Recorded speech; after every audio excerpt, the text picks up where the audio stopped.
Hola a todos, bienvenidos a otro episodio más de El Cypherpunkcast. Hoy vamos a hablar de un tema súper interesante que a mucha gente le genera inquietud y hay muchas preguntas al respecto, que es cómo se relaciona Bitcoin y los gobiernos.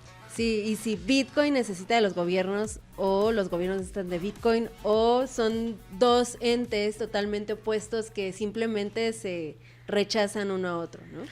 Claro, esa es una posición interesante porque creo que para poder entender cuál es la relación entre Bitcoin, que es una tecnología descentralizadora con unos propósitos políticos específicos, cómo se relaciona esa tecnología con los gobiernos y la regulación, pues creo que es necesario primero entender justo de dónde viene Bitcoin y cuál es su razón de ser, cuál es la causa por la que lo desarrollaron. Y esto se remonta pues a la época de David Chaum en los años 80, que es el pionero en el desarrollo de estas tecnologías. Y tenemos artículos publicados que sirven de evidencia para demostrar cuál es la intención política de una tecnología como esta, de un sistema monetario que busca descentralizar los sistemas de pago y los mecanismos tradicionales de intercambio de valor económico. Bitcoin no surgió de la nada, o sea, no fue una idea que a cierto individuo por ahí llamado Satoshi Nakamoto se le ocurrió una mañana de verano.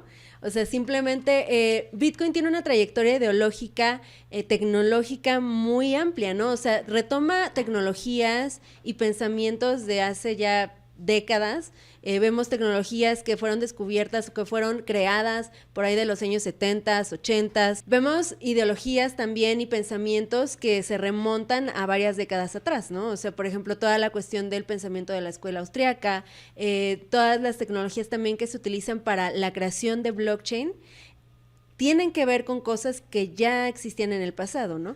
A final de cuentas, Bitcoin creo que lo que hace es unir muchas cosas que se encontraban por ahí en una cosa y en una idea magistral. Sí, es verdad, es una tecnología que aparentemente reúne un montón de ideas antiguas, como mencionas la Escuela Económica de Austria, que pues tiene más de 100 años y son ideas de pensamiento económico enfocadas en el libre mercado. Y a lo mejor en otro episodio vamos a hablar un poco más y profundizar en ese tipo de ideas. Pero para lo que nos interesa sobre la relación que tiene esta tecnología con los gobiernos, es importante recordar que David Chaum, el pionero de los mecanismos criptográficos para hacer dinero digital, dice de forma explícita y manifiesta en uno de sus artículos que se deben de desarrollar sistemas de firmas criptográficas para hacer al Big Brother obsoleto. Eso quiere decir que desde los años 80 se busca que con estas tecnologías se limite la capacidad de los estados para tener un control absoluto sobre la economía a través de dineros digitales que son descentralizados, que no dependen de una autoridad central. Porque además, si nosotros nos ponemos a considerar y a desmenuzar un poquito el gobierno, cómo es que ha avanzado el poder de los gobiernos, ¿no? O sea, los gobiernos cuando surgieron, no surgieron como lo que conocemos actualmente, ¿no? Si nos remontamos incluso a la creación de la Constitución de Estados Unidos, la ideología que se plasmó en ese momento era una cosa totalmente a lo que vemos actualmente en Estados Unidos, ¿no? Y así podemos empezar a analizar un poco los estados y los gobiernos, cuál fue su génesis y en lo que se han convertido, ¿no? Y entonces este tipo de desplazamiento ideológico, de alteración de las ideas centrales que constituyeron estos gobiernos, es también una especie como de impulso de las personas que no están conformes con lo que está sucediendo a buscar soluciones para justamente poder volver a restringir el poder que han ido acaparando durante ya varias décadas igual, a través de diferentes disposiciones, regulaciones, leyes, porque cada día salen nuevas leyes, ¿no? Y después vamos a platicar un poquito más sobre eso, pero a final de cuentas las leyes terminan siendo una cosa que restringe las libertades en muchos aspectos. Sí, intenta controlar, intenta dar seguridad, intenta proveer de seguridad a los individuos, sin embargo, también eso se transforma en una privación de las libertades individuales. Claro, si tomamos en cuenta que el modelo civilizatorio que tiene la inmensa mayoría de la gente, o sea, la inmensa mayoría de la población mundial ve a futuro como el modelo ideal hacia dónde quieren que avancen sus sociedades, como esta idea generalizada del estado del bienestar. O sea, aquí mismo el presidente de México hace un tiempo dijo que él sentía que su responsabilidad era hacer felices a los ciudadanos, ¿no? O sea, hubo un momento a lo largo del siglo XX que los gobiernos, la clase política, se adjudicaron el compromiso de proveer a los ciudadanos de felicidad y de todos los medios básicos para que ellos puedan garantizar unas libertades mínimas. El problema con este modelo, con el modelo del estado del bienestar, es que si yo te quiero garantizar a ti ciertos bienes mínimos, como por ejemplo comer todos los días o tener acceso a seguridad social y cosas así, pero yo, Gustavo, no tengo el capital para garantizarte eso, tengo que obtener ese capital de otro lado. Los gobiernos, recordemos, no producen nada, no tienen dinero los gobiernos lo extraen de parte de la población para repartirlo en otras supuestamente, ¿no? Ese es el mito del estado del bienestar. Y ese mito choca mucho con la propuesta de Bitcoin de crear un sistema monetario limitado a los recursos que tú tienes, para que no se financien programas sociales sin miramientos a base de generar deuda.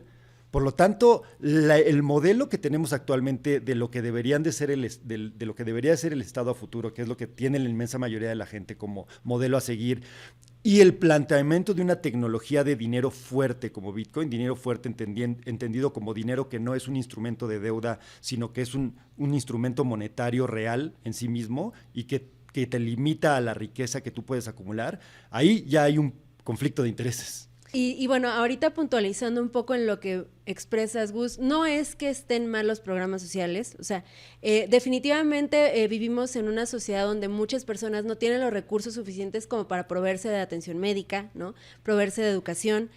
Sin embargo, la forma coercitiva que tiene el Estado de obligar a otros, imponiendo, ¿no? El hecho de que tú tengas que dar cierta cantidad de dinero para X cosa que además...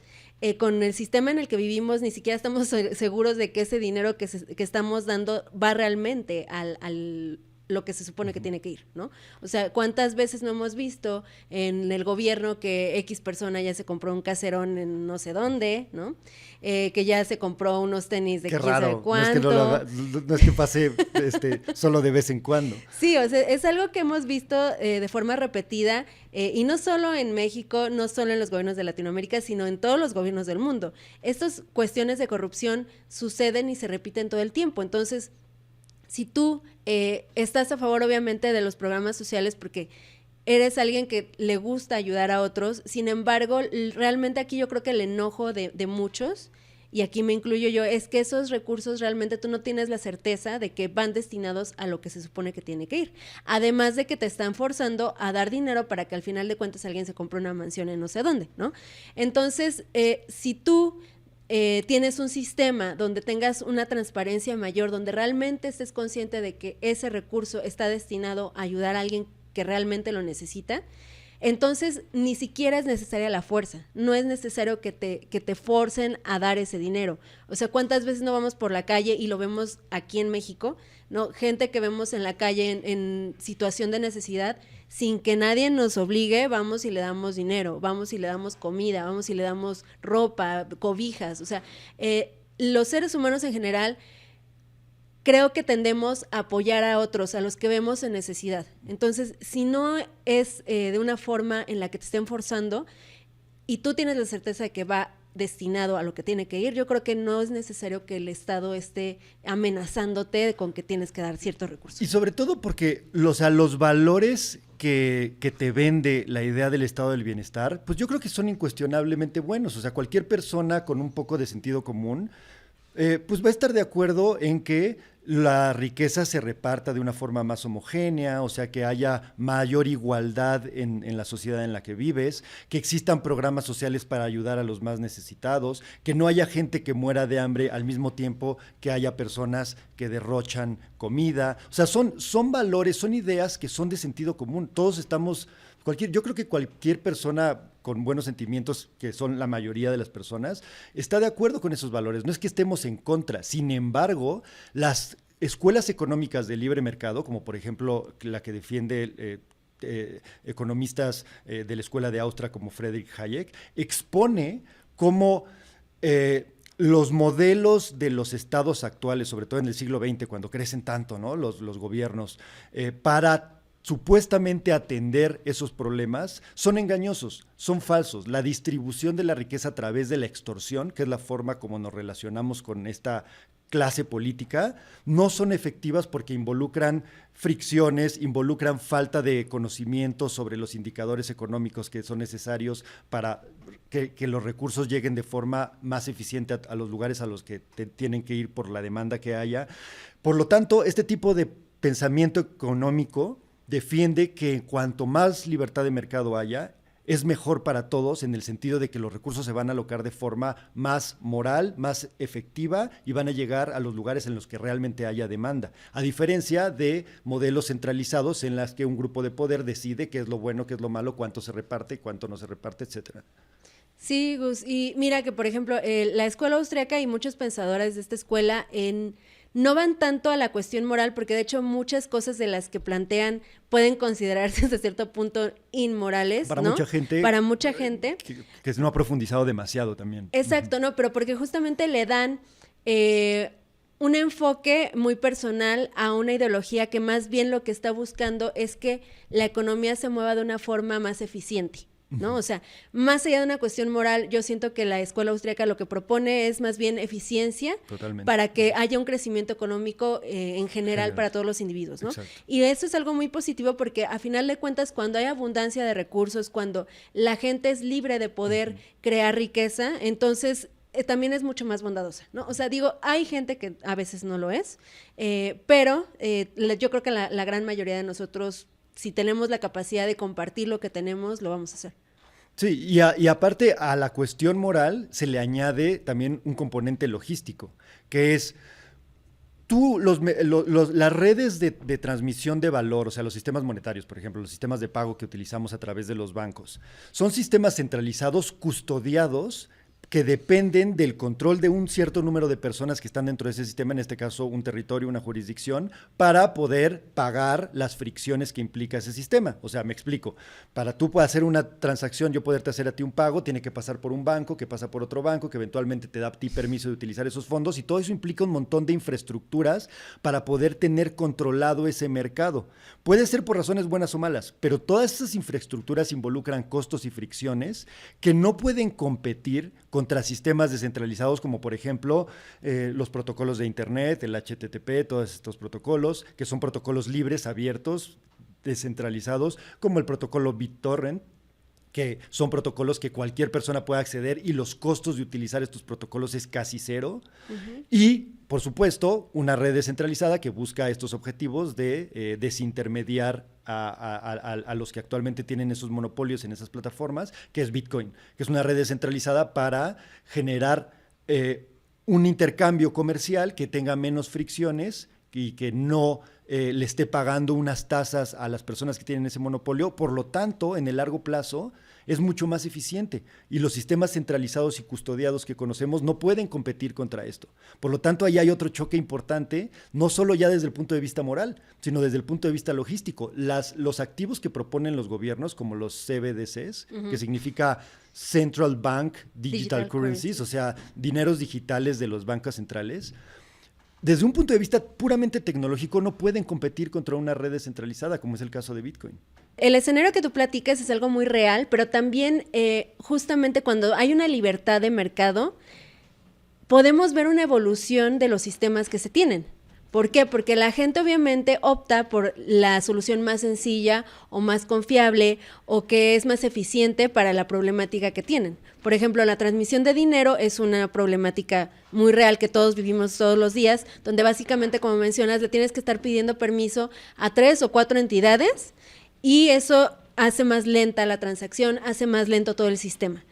Entonces, Bitcoin justamente y las criptomonedas en general vienen a proponer una forma de transmisión de valor mucho más eficiente, más rápida, más segura y también más confiable. Entonces, yo siento que si justamente hay esta libertad de poder elegir tú lo que te parece más eficiente para ti, lo que te parece mejor a ti, entonces solito va a desplazarse el otro sistema donde no hay eficiencia, donde todo es más lento, donde te quitan más dinero, ¿no? Porque además cada una de estas entidades que tienen que pasar y supervisar tu transacción, pues se llevan una comisión, obviamente porque te están ofreciendo un servicio, ¿no? Tiene También, costos exacto. naturales. Sí, pero también eso hace más cara la transferencia de valor y también tú tienes una pérdida monetaria, sobre todo, por ejemplo, si hablamos del caso de las remesas, ¿no? Y además yo pienso que estos modelos de redes de transferencia de valor a través de las bancas centrales que utiliza la mayoría de la gente hoy en día, siguen teniendo éxito, siguen vigentes porque la inmensa mayoría de la población no hace transacciones internacionales, por ejemplo. O sea, vivimos, la mayoría de la actividad económica de la mayoría de la gente es adentro de un territorio y una jurisdicción. Por lo tanto, no se han dado cuenta de la necesidad real de mover sus bienes a través de distintos territorios, a través de distintas jurisdicciones.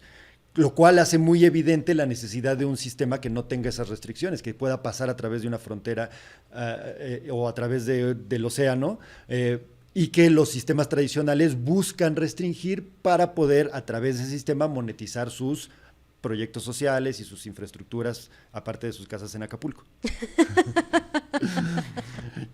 Yo pienso que hay, aparte de eso, otro problema que es la forma como se llevan a cabo las regulaciones. O sea, otro gran encontronazo que hay entre los gobiernos y una tecnología como Bitcoin es la forma como se llevan a cabo las regulaciones y la efectividad que tienen.